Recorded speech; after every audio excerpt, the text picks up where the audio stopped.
Good morning everyone. हमारा 7th class का math का 4th चैप्टर चल रहा था। आज हम करेंगे page number 102 figure it out, इसका 5th सम। इससे पहले की वीडियो चैनल पे अपलोड हो चुकी हैं, नहीं देखी तो जाकर देखिए। आज हम करते हैं सम नंबर 5। उसने ये कहा है कि ये एक्सप्रेशंस दी हुई है, जैसे जैसे लिखा हुआ है इसको हम वैसे वैसे सॉल्व करते जाएंगे। जो नंबर लिखा है या फिर जो साइन है इसके साथ, multiply, plus, add, minus, subtract, जो भी है, ठीक है। अब देखो, इसमें उसने ये कहा है, ये जो ये है ना, ये ओवल में बने हुए हैं, ठीक है। तो मैंने इसको सीधा ही ऐसे ही लिख दिया, शेप का कोई मैटर नहीं है इसमें। अब देखिए, ये लिखा हुआ है W+2। हम सेंटर से स्टार्ट करते हैं। अब यहाँ से उसने ये कहा है कि -5, इसमें से -5 करना है। तो हम क्या करेंगे, W+2 -5, तो क्या रह जाएगा, W तो W रहेगा, एक प्लस का और एक माइनस का। तो हम क्या करेंगे, इसको बड़े में से छोटे को माइनस करेंगे, क्या आ जाएगा 3। और साइन कौन सा रहेगा, जो बड़ा है, बड़ा माइनस का है तो -3, ठीक है। W-3, यानी इसमें हमने अगर ये ऐड किया, सॉरी ये इसको साथ इससे सॉल्व करेंगे तो क्या हो जाएगा, ये आ गया, यही हमारा आया है और ये उसने लिख के दिया हुआ है, ठीक है। अब उसने क्या कहा है, इसको W-3 को मल्टीप्लाई 3 करना है, यही कह रहा है वो आगे। तो हम क्या करेंगे, W-3 मल्टीप्लाई 3, ठीक है। अब देखिए क्या बनेगा, W-3 और मल्टीप्लाई 3, तो अब क्या होगा, इससे भी मल्टीप्लाई होगा 3 और इससे भी, तो क्या बन जाएगा, ये 3W माइनस इससे मल्टीप्लाई करेंगे, क्या आ जाएगा 9। तो हम यहाँ राइट कर देंगे, यहाँ क्या आ जाएगा 3W -9, इस बॉक्स में ये आएगा। अब ये तो हमारा सॉल्व हो चुका सभी स्टेप। अब हम इधर से चलते हैं, ठीक है। अब देखिए, अब उसने क्या कहा है, ये है सेंटर में W+2, W+2। अब इसमें +3 करना है, तो क्या बन जाएगा, W प्लस, इन दोनों को प्लस कर देंगे 5, ये यहाँ लिखा हुआ है, हमारा भी यही आ रहा है। अब उसने आगे क्या कहा है, W+5 को 4 से मल्टीप्लाई, तो W+5 मल्टीप्लाई 4, तो क्या आता है, इससे मल्टीप्लाई और इससे भी, तो क्या बन जाएगा 4W+20।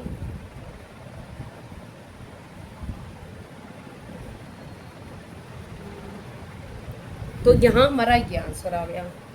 अब हम चलते हैं नीचे, ऊपर के कुछ स्टेप उसने लिखे थे और कुछ हमने सॉल्व किए।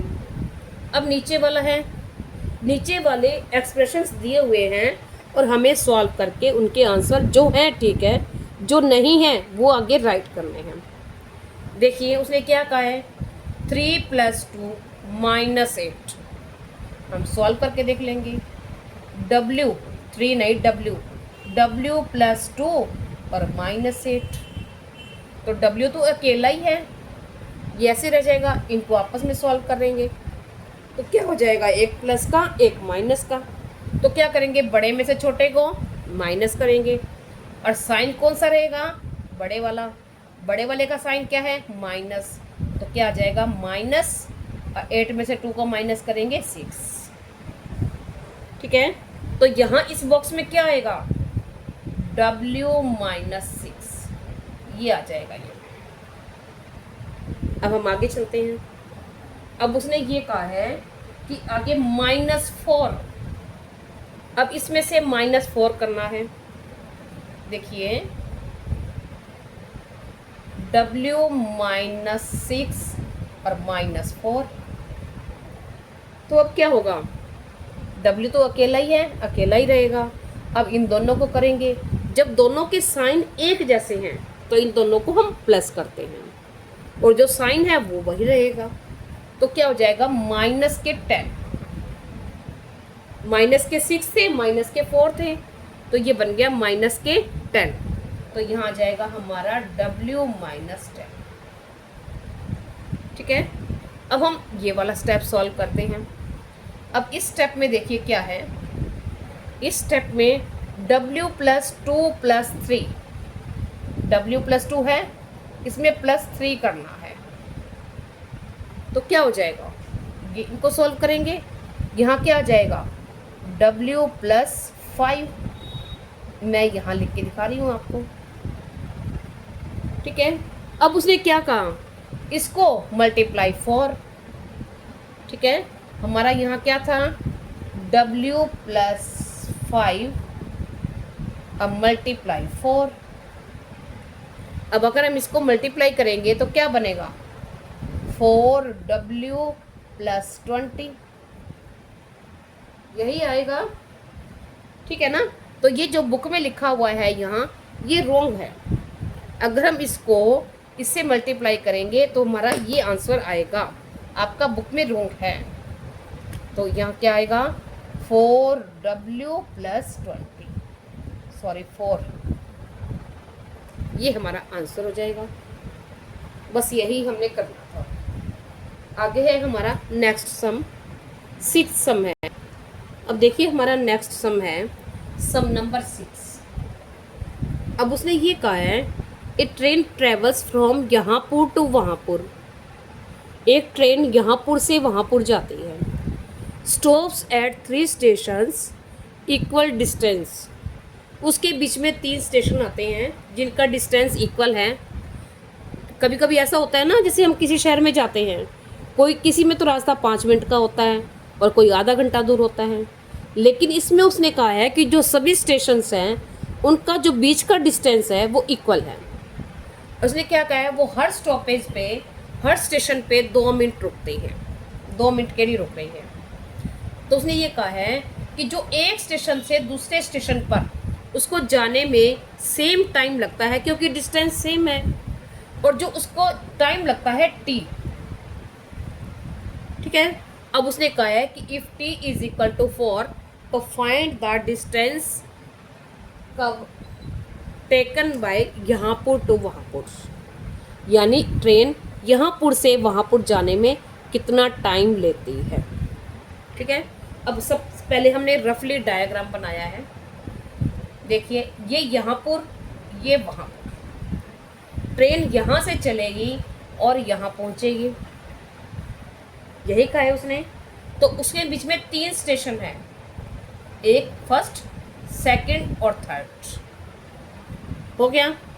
अच्छा, अब देखो तीनों स्टेशन पे वो 2-2 मिनट रुक रही है। 2 मिनट यहाँ रुकी, 2 मिनट यहाँ और 2 मिनट यहाँ, तो कितना टाइम रुक गई वो, 6 मिनट। अच्छा, और देखो उसने कहा है कि 1 स्टेशन से लेके अगले स्टेशन तक उसको जो टाइम लगता है वो लगता है T। हम T मिनट मान लें। अब यहाँ से भी T, यहाँ से यहाँ चला फिर भी T, फिर यहाँ से यहाँ चला T और यहाँ से यहाँ चला T, तो कितने हो गए T। वैसे स्टेशन 3 रुके हैं, लेकिन यहाँ से यहाँ चले, फिर यहाँ से यहाँ, एक T यहाँ हो गया, एक T यहाँ हो गया, एक T यहाँ हुआ और एक T यहाँ लगा उसको पहुँचने में। ठीक है, तो देखो अब उसको जो टाइम लगेगा, तो पहुँचने में कितने टाइम हो गए, फिर कितने T हो गए, 4 T हो गए ना। तो अब हम लिखते कैसे हैं, time taken from Yahanpur to Wahanpur = 4 T। T को बड़ा कर लो, बड़ा लिख लोगे ना आपको अच्छे से समझ आएगी। ठीक है, अब हम इसको पूरे को लिखते हैं। क्या लिखेंगे, time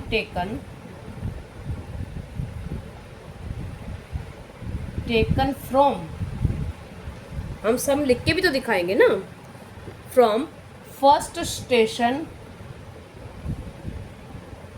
to other is equal to T minutes.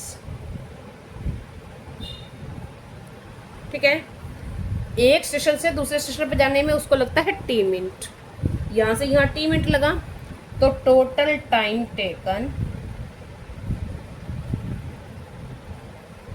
Is equal to, station 4 है तो 4t हो गया, 4 into T is equal to 4t। ठीक है, अब उसने ये कहा है 4t टाइम लगेगा। अब उसने t की वैल्यू दे दी कि जो t है वो 4 के इक्वल है। यानी सपोज करो हम ऐसे मान ले कि 4 मिनट है, तो 4t है, 4 स्टेशन है, कितना टाइम लगेगा? 16 मिनट। सीधी सी बात है। तो हम करके कैसे दिखाएंगे? ऐसे वर्बली थोड़ी ही बोलेंगे, तो हम उसको लिख के दिखाएंगे। तो हम क्या लिखेंगे? According to expression time taken. कैसे लिखा? 4 इंटू 4 इंटू 4। ठीक है, 4 इंटू 4। हमें t की वैल्यू रखनी थी, t की 4 के साथ t था, t की वैल्यू 4 उसने दी है तो हमने लिख दी इज इक्वल टू 16 मिनट्स। यानी उसको 16 मिनट्स लगे। सीधी सी बात है। यहाँ अगर t था तो 4t हो गए। अगर उसने कहा कि t 4 है तो 4 यहाँ लगे, 4 यहाँ 8, 4 12 और 4 16, 16 मिनट लग गए। अब 16 मिनट तो लगे, लेकिन 16 मिनट कब लगते? जब वो कंटिन्यू चलती रहती। लेकिन अब वो बीच में रुकी भी है। रुकी कितना है? हम लिखेंगे स्टॉपिंग टाइम। स्टॉपिंग टाइम कितना मिनट रुकी है? 6 मिनट। वो भी तो लगेंगे ना। अगर रुकी रहेगी ट्रेन तो वो अगले स्टेशन पे पहुंचेगी कैसे? एक स्टेशन से चल के अगर एक सपोज करो ट्रेन 10 मिनट चली है और 5 मिनट रुकी, 20 मिनट लगते हैं उसको जाने में, वो 5 मिनट बीच में रुक गई है तो 5 मिनट तो ज़्यादा लगेंगे ना। तो अब इसमें 16 मिनट उसको लगने थे अगर वो बिना रुके चलती, लेकिन 6 मिनट वो रुक गई। तो टोटल टाइम, अब टोटल टाइम जितना टाइम उसने यहाँ से चल के यहाँ तक, देखिए ये उसने कहा है ना t 4 है, 4 4 8 4 12 और 4 16, 16 के बाद 2 मिनट यहाँ 18, 2 20 और 2 22। ठीक है ना, यहाँ तो रुकी नहीं, यहाँ तो पहुँच गई। तो बीच में जो रुकी है तो क्या आ जाएगा? 16 + 6 इज इक्वल टू 22 मिनट्स। यही उसने पूछा था कि टोटल टाइम कितना लगा। उसको टाइम लगा यहाँ पुर से वहाँ पुर पहुँचने में 22 मिनट। तो हम आगे पूरा लिख सकते हैं, train took time from Yahanpur to Wahanpur is equal to 22 minutes. हम टेक्स भी लिख सकते हैं, टेक्स लेती है या फिर टुक लिया। ठीक है, ट्रेन ने इतना टाइम लिया। ये तो हमारा हो गया सम, उसने कितना टाइम लिया। अब उसने ये कहा है कि कितना उसने एल्जेब्रिक एक्सप्रेशन भी बतानी है। अब हमारी एल्जेब्रिक एक्सप्रेशन क्या बनेगी? टाइम कितना था? 4t। तो एल्जेब्रिक एक्सप्रेशन हम लिख देंगे, ये इसका बी पार्ट है। एल्जेब्रिक एक्सप्रेशन कौन सी होती है? जिसमें लेटर्स भी होते हैं इंग्लिश के। ठीक है ना, अगर नंबर्स होते हैं तो ये हमने सॉल्व कर दिए। ये मैथमेटिकल एक्सप्रेशन होती है। और एल्जेब्रिक एक्सप्रेशन जिसमें अल्फ़ाबेटिकल वर्ड लेटर्स होते हैं। तो देखो एल्जेब्रिक एक्सप्रेशन हमारी क्या बनेगी? 4t + 6 ठीक है, यही बनी थी ना हमारी। 4 टी 4 थे, 4t कर दिए प्लस ये कर दिया, ये हमारी एल्जेब्रिक एक्सप्रेशन हो गई। अब देखते हैं हम आगे। ठीक है, अब आगे है हमारा सम नंबर 7, सिंप्लीफाई द एक्सप्रेशंस। ये जो एक्सप्रेशंस लिखे हुए हैं इनको सिंप्लीफाई करना है, बिल्कुल इजी है। जो लाइक टर्म्स हैं उनको हम आपस में सॉल्व कर देंगे और जो अनलाइक हैं उनको अलग कर देंगे। अब देखो ये ए और ये ए, और सॉरी ये ए है। अगर आप ऐसे समझ नहीं आए तो आप ये इकट्ठे लिख लो। ठीक है, हम क्या कर लेंगे, 3a प्लस 8a, इसको आप आगे पीछे कर सकते हो लेकिन साइन इसके पहले जो है वो वही रहेगा, -7a ऐसे लिख लिया करो। यहाँ आपको कहीं ये दिखे कि ये 9 है, ठीक है, तो आप इसको a को ऐसे लिख लो कैपिटल में। ठीक है, अब a लिखा गया सारा। अब हम लिख लेंगे प्लस 9b -4b हो गया। अब -6 और +16। अब हम क्या करेंगे, ए वालों को आपस में सॉल्व कर लेंगे और बी वालों को आपस में, जिनका लेटर एक जैसा होता है वो लाइक टर्म्स होते हैं। तो अब ए वालों को सॉल्व किया, ये प्लस का ये भी प्लस का, तो क्या बन गया 11a -4a सॉरी 7a, तो क्या हो जाएगा 11 - 7 क्या बच जाएगा 4a।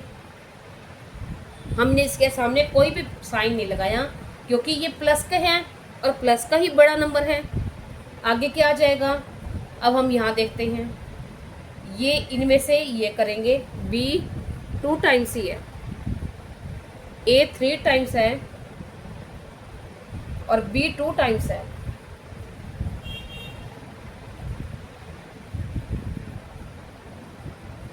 b 2 टाइम्स ही है, कोई बात नहीं। तो ये प्लस और ये माइनस, तो क्या होगा 9 - 4, तो क्या रह जाएगा 5, और साइन कौन सा, बड़े वाला प्लस का है 5b। अब इन दोनों को सॉल्व करेंगे। अब एक प्लस का एक माइनस का, क्या करेंगे हम, बड़े में से छोटे को -16 - 6 और क्या बन जाएगा प्लस के 10, तो ये हमारा आंसर है। ठीक है, ऐसे ही हम नेक्स्ट देखते हैं। अब देखिए इसका नेक्स्ट है बी पार्ट, ये बाहर 3 दिया हुआ है, इट मीन्स क्या है, इसको ये कॉमन निकाला हुआ है, इसको इन दोनों से क्या करेंगे मल्टीप्लाई। तो 3 को 3 से क्या करेंगे मल्टीप्लाई, तो क्या आ जाएगा 9a -9b -8a -4b -16। अब a और a को हम आपस में सॉल्व कर लेंगे और b और b को, प्लस का और माइनस, तो क्या रह जाएगा a ही रह जाएगा, खाली 1 ही बचेगा और वो भी प्लस का ही बचेगा। आगे क्या रहेगा, इसमें से इसको सॉल्व करेंगे, दोनों का साइन एक जैसा है। जब साइन एक जैसा होता है तो हम क्या करते हैं, दोनों को ऐड कर देते हैं। 9 माइनस का 9 और माइनस के 4, तो क्या बन जाएगा -13b। अब क्या रह जाएगा, ये ओनली ये अकेला ही है तो ये ऐसे का ऐसे ही रहेगा, ये हमारा आंसर हो जाएगा। अब नेक्स्ट है हमारा सी पार्ट। सी में क्या है, इसको भी ऐसे ही दिया हुआ है, 2 × 2x - 3 + 8x, ठीक है, +2।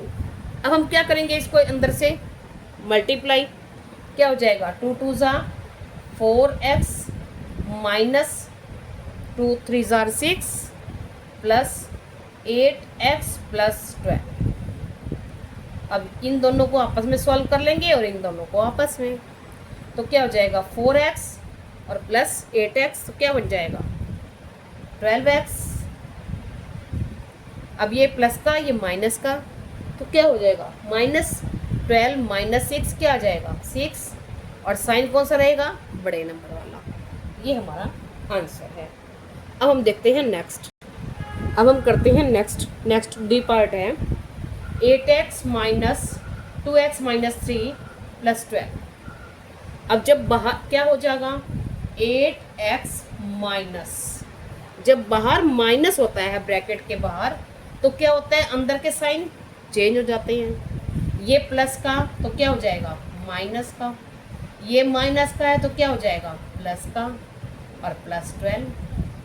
अब इनको सॉल्व कर लेंगे, क्या बन जाएगा 8x minus 2x 6x plus 15, ये आंसर है। नेक्स्ट है E part 8h minus 5 plus 7h plus 9। अब क्या है इसके भी बाहर माइनस है तो क्या आ जाएगा 8h माइनस, ये माइनस का हो जाएगा, ये भी माइनस का हो जाएगा 7h प्लस 9। अब h और h आपस में सॉल्व कर लेंगे, इन दोनों को आपस में क्या आ जाएगा ये प्लस का और ये माइनस का, तो क्या आ जाएगा 8 माइनस 7 क्या रहेगा 1 ही बचेगा h, और यहाँ क्या रह जाएगा जो बड़ा है एक माइनस का है एक प्लस का, अलग अलग साइन है तो हम बड़े में से छोटे को माइनस कर देंगे और साइन रहेगा बड़े वाला, तो 9 माइनस 5 क्या रहेगा 4, h प्लस 4, ये हमारा आंसर है। अब नेक्स्ट है लास्ट, इसका इसी सम का लास्ट पार्ट है। उसने ये कहा है कि 23 plus 4 into 6m into 3n minus 8n minus 3m minus 18। अब क्या करते हैं इसको इससे क्या करेंगे multiply, is equal to 23 plus, अब इसको इससे मल्टीप्लाई क्या हो जाएगा 24m माइनस, इसको इससे मल्टीप्लाई करेंगे क्या हो जाएगा 12n minus 8n minus 3m minus 18। आप n कैपिटल लिखो स्मॉल लिखो सभी एक जैसे लिखने हैं, बस आपको आप कंफ्यूज नहीं होने चाहिए, कंफ्यूज हो गए तो आपका सम रॉन्ग हो जाएगा। तो अब देखो क्या है, अब m वाले आपस में सॉल्व करेंगे, n वाले आपस में सॉल्व कर लेंगे और इसको आपस में सॉल्व कर देंगे, ठीक है। तो अब क्या हो जाएगा 24m माइनस है 3m तो क्या बचेगा प्लस का 21m। अब n सॉल्व करेंगे, दोनों का साइन एक है तो हम क्या करेंगे जब साइन एक होता है तो हम क्या करते हैं दोनों को ऐड कर लेते हैं, माइनस का 12 और माइनस का 8 तो क्या बन जाएगा माइनस का 20n। अब इसमें से क्या है 23 प्लस के ये माइनस का, अलग अलग साइन है तो हम बड़े में से छोटे को माइनस कर देंगे, 23 माइनस 18 क्या रह जाएगा 5, और कौन सा रहेगा प्लस वाला क्योंकि प्लस का बड़ा है, तो ये हमारा आंसर हो जाएगा। अब हम देखते हैं आगे। अब देखिए हमारा सम नंबर 8 है, इसमें उसने कहा है कि ऐड द एक्सप्रेशंस, ये एक्सप्रेशंस दिए हुए हैं इनको ऐड करना है, ठीक है। ए पार्ट दिया हुआ है 4d minus 7c plus 9 and 8c minus 11 plus 9d। तो अब हम क्या करेंगे ऐड की जगह पे इनको क्या करना है, ऐड की जगह पे ऐड करना है तो हम प्लस लगा देंगे, बाकी को ऐसे कैसे राइट करेंगे। अब देखो क्या लिखेंगे is equal to 4d minus 7c plus 9, ये वाला नंबर तो ऐसे कैसे लिखा जाएगा एक टाइम तो। अब आगे हैं प्लस 8c, अब प्लस और माइनस तो क्या रहेगा माइनस ही रहेगा, 11 प्लस 9d। अगर यहाँ माइनस होता तो क्या होता साइन चेंज हो जाता, लेकिन प्लस है, प्लस और माइनस तो माइनस ही रहता है ना। अब देखो क्या करेंगे हम लाइक टर्म्स को एक साथ लिख लेते हैं। अब 4d, या आप इसको d को ऐसे भी लिख सकते हो जैसे आपको समझ आए, 4d d वाला ले लिया plus 9d minus 7c plus 8c plus 9 और माइनस 11। इसमें कुछ नहीं करना, एंड की जगह पे प्लस का साइन लगाना है। अगर यहाँ माइनस होगा तो अंदर के सारे साइन चेंज होंगे, लेकिन प्लस का है तो एज इट इज़ रहेगा, ठीक है। अब हम आपस में लाइक टर्म्स को सॉल्व करेंगे। 4D और 9D क्या रह जाएगा, 13D, एक प्लस का एक माइनस का, 8 माइनस 7 आ जाएगा, तो क्या आ जाएगा, ओनली C बचेगा। C कौन सा बचेगा, प्लस का, क्योंकि नंबर प्लस का बड़ा है। और क्या रह जाएगा, -2। ये हमारा आंसर है। ठीक है, नेक्स्ट देखते हैं। इसमें क्या है, -6F + 19 - 8S। अब हम इसमें भी ऐसे करेंगे, क्या करेंगे, एंड की जगह पे प्लस का साइन। फर्स्ट टर्म को तो ऐसे कैसे लिखेंगे, -6F + 19 - 8S प्लस, अब यहाँ यहाँ प्लस तो लिखेंगे, लेकिन यहाँ प्लस और माइनस, तो साइन कौन सा हो जाएगा फिर, माइनस का हो जाएगा, -23। इसको ऐसे रख लो, लेकिन इनको हम आपस में मल्टीप्लाई करेंगे तो माइनस ही रहेगा। अब यहाँ क्या है, +13F + 12S। ठीक है, अब हम करते हैं नेक्स्ट, -6F। अब हम लाइक टर्म्स को साथ साथ लिख लेंगे, -6F, F वाला लिख लेंगे, +13F। अब क्या है, -8S और +12S। अब यहाँ क्या है, +19, और इसको ध्यान देना है, ये बन जाएगा हमारा प्लस और माइनस, -23। ठीक है, अब हम आगे करेंगे, ये एक प्लस का और एक माइनस का, तो क्या करेंगे, बड़े में से छोटे को माइनस, 13 - 6 7F। अगर यहाँ माइनस का बड़ा होता तो हम यहाँ माइनस लगाते, लेकिन प्लस का है, बड़ा है। आगे क्या आ जाएगा, इन दोनों को सॉल्व करेंगे, 12S - 8XS, तो क्या बन जाएगा, 4S, और साइन बड़े नंबर वाला 4S। आगे यहाँ कौन सा नंबर बड़ा है, एक नंबर प्लस का एक माइनस का, तो बड़े में से छोटे को क्या करेंगे, -23 - 19 क्या आ जाएगा, 4, और साइन कौन सा रहेगा, बड़े नंबर वाला, तो -4। ठीक है, ये हो गया हमारा ऐड का सम। ऐसे ही इसी सभी टर्म्स को हम आगे सॉल्व करेंगे। अब देखिए, यही इसी के नेक्स्ट पार्ट है, सी पार्ट है, 8D - 14C + 9 and 16C minus, अब ये ब्रैकेट में है, 11 + 9D। अब हमने बाहर माइनस का है, तो क्या हो जाएंगे, अंदर के साइन चेंज हो जाएंगे। 11 प्लस का है, माइनस का हो गया, ये 9D प्लस का है, माइनस का हो गया। अब हमने इनमें से इनको लाइक टर्म साथ साथ लिख दिए और इनको सॉल्व कर दिया, तो हमारा आ जाएगा -D + 2C - 2। या हम इसको पलट के ऐसे भी लिख सकते हैं, 2C - D - 2, और अगर आप ऐसे भी लिखकर रहने देते हो तो ये भी ठीक है। नेक्स्ट पार्ट है हमारा, क्या है, 13M - 12N and 12N - 13M। इन दोनों को ऐड करना है। एंड की जगह पे हम क्या लगाएंगे, plus 13M - 12M plus 12N और -13M।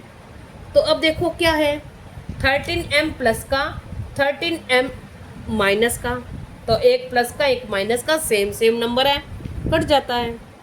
ये भी ऐसा ही है, माइनस का 12N और प्लस का 12N, तो ये क्या हो जाएगा, ये भी आपस में कट जाएगा, तो इसका आंसर आ जाएगा 0। नेक्स्ट है E part, -26M + 24N and 26M और 24। अब यहाँ से ही देखिए हम, ये माइनस का और ये प्लस का, ये प्लस का और ये माइनस का, तो क्या हो जाएगा, उतना ही प्लस उतना ही माइनस। 24 प्लस कर दें हम, 24 माइनस कर दें, तो क्या बचेगा, 0 ही तो बच जाएगा। सेम नंबर हो, एक प्लस का एक माइनस का हो, तो आपस में कट जाता है, इसका आंसर आता है 0। नेक्स्ट वीडियो में फिर मिलेंगे, थैंक यू।